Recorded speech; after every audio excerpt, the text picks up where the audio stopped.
Good morning. Recently a subscriber suggested that I do a pre-trip, and what I'm going to do for you, it's not going to be a full pre-trip, but it's going to be as thorough a description as I can do. There's a lot to it, and a full textbook pre-trip takes about 15 minutes. I don't have that much time. And so what we're going to do is what a typical pre-trip in the morning's like. So you start off when you approach your bus. As you're walking up to it, you want to take a look at the attitude of it and see if it's sitting straight. And if it's leaning to one side or the other, that could be an indication that the airbags and the rear suspension, there's something wrong with those. And you just want to look at it, check it all over as you're approaching it, and see if there's anything unusual. Anyway, you get your hood open, and you'll check your oil level. We typically don't look at transmission fluid because an accurate reading is not possible on a cold engine, and it has to be running. So really, with a transmission, once you've verified that it's full of fluid, unless it's leaking, it's going to be fine. But you'll look through the engine, look for obvious leaks, look at the fan belt, all your hoses, inspect your suspension components, leaf spring, shocks, the brake components. You're supposed to grab this here and pull it and have an inch or less of play. And it really doesn't apply on the newer buses because they're self-adjusting. That's a thing we used to do on the old buses, and they needed constant adjustment. These don't. All your steering components, the pitman arm, the drag link, and all that stuff. And you always check underneath, look for fluids on the ground. All the wheels, what you'll do is inspect the treads, make sure there's no foreign object stuck in it. Look at the wheel. We check for oil leaks here. These aren't full of grease. This is full of oil. This is a reservoir that keeps the bearings lubricated, and you want to watch for leaks. And a lot of times they'll be wet, and that's okay. What you're looking for is when it's actively dripping. That's an issue. You want to make sure all your lug nuts are in place and look for signs of rust around them. And if you see rust, that's an indication that it's loose. And again, over here, you're going to look for fluids, make sure everything looks copacetic.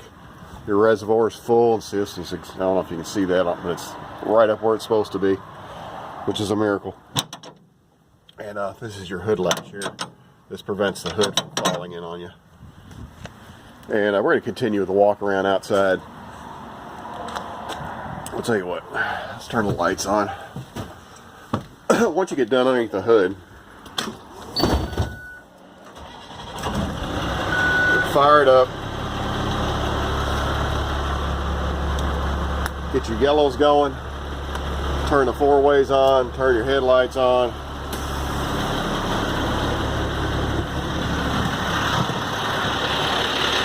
And do your walk around.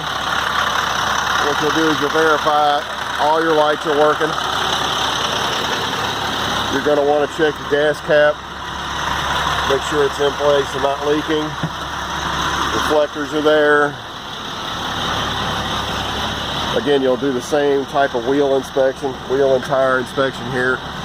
Check your shocks, leaf spring mount, your exhaust system. Make sure everything's in place. No leaks back there. There's oil in that hub too.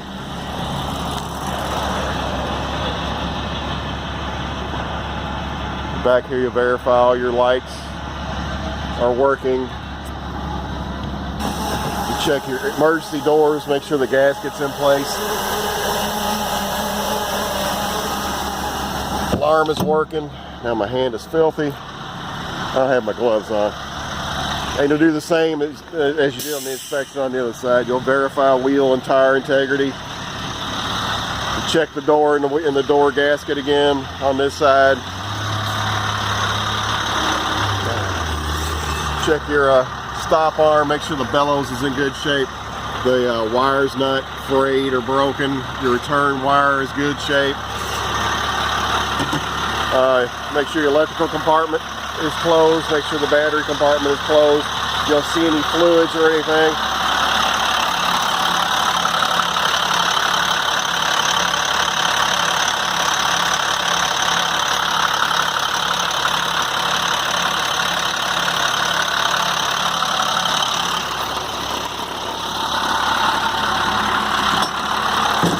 Once you finished your exterior, and like I said before, this is not complete. This is an overview. Once you've completed your exterior inspection, you have an interior inspection you need to do. And basically you're just checking the condition and function of all your systems. Make sure all your indicators are working. And after you've done that, when you come back in, especially on these older ones, you don't have a lamp check button. So you go turn your big reds on, you'll do another walk around and make sure all your big reds are working.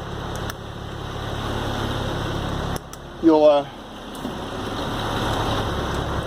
verify turn signal operation, high beam operation, brake light operation. And in the morning it's dark, so it's easy to check brake lights because you just look on the reflection of the buses behind you. Put your foot on the brake and you can see if they're working or not. Inspect all your floors, make sure the rubber's not coming up, all your edge strips are in place. You'll verify emergency window operation, make sure they work and the buzzers work. Interior lights, seat condition, make sure all the seats are in good shape and in place.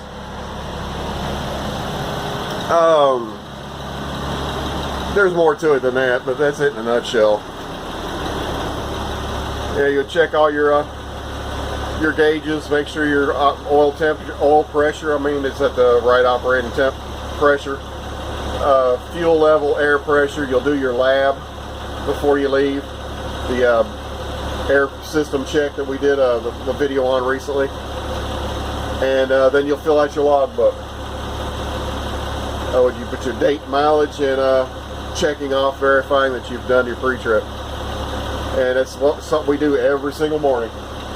And when you're on a familiar bus, something you're on all day long, there's items that you just know are okay, and it's not really necessary to go over.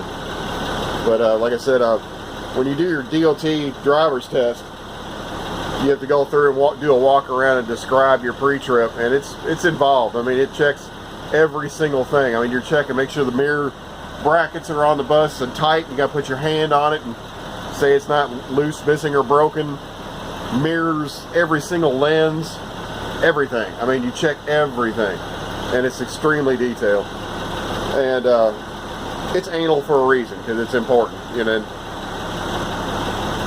in the afternoons I do a lamp check.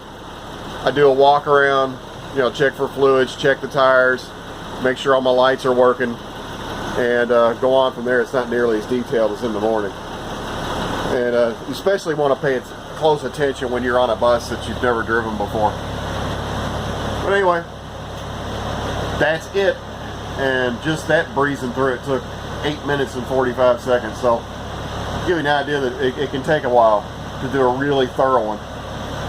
So thanks for coming around, guys. Appreciate it. Like, subscribe, and send me a question or a request, and we'll see if we can get to it. Be safe, and catch you later.